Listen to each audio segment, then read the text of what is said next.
Eu volto a conversar com o nosso analista de internacional, Lorival Santana.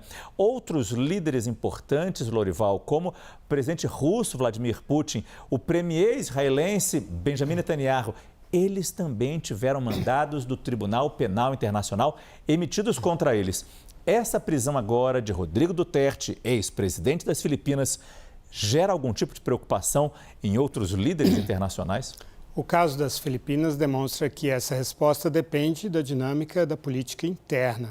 A Sara Duterte, filha do Rodrigo Duterte, é a vice-presidente das Filipinas. Então, ele tinha assegurado a sua proteção desde 2022, quando foi eleito esse governo de Ferdinand Marcos Júnior e Sara Duterte, as duas famílias mais importantes da política filipina.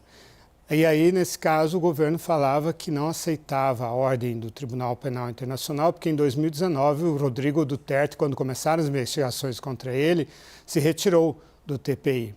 Acontece que Sara Duterte e Ferdinand Marcos Júnior romperam em meados do ano passado, já tendo em vista as eleições de meio de mandato para o parlamento que acontecem agora em maio. E eles são as duas grandes forças políticas do país. Romperam e a Sara Duterte saiu do governo e começou a trabalhar para a eleição de agora de maio. Então, o que o Fernando Marcos Júnior fez?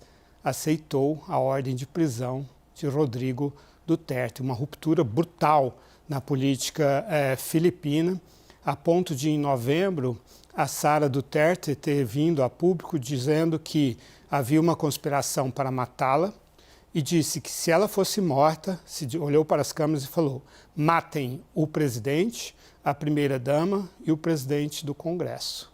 Esse é o clima político nas Filipinas. Então, é nesse contexto que Rodrigo Duterte, que, como você falou, conduziu um esquadrão da morte nas Filipinas ao longo de 6 anos, foi preso hoje ao voltar de Hong Kong.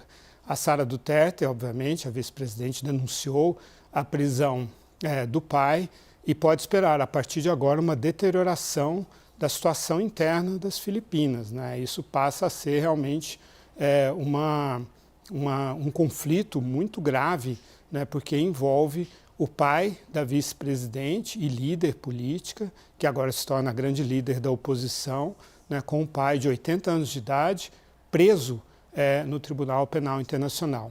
Então, falando de Putin e de Netanyahu, realmente é um precedente interessante, porque a Rússia e Israel também não fazem parte do TPI, assim como as Filipinas formalmente não fazem desde 2019.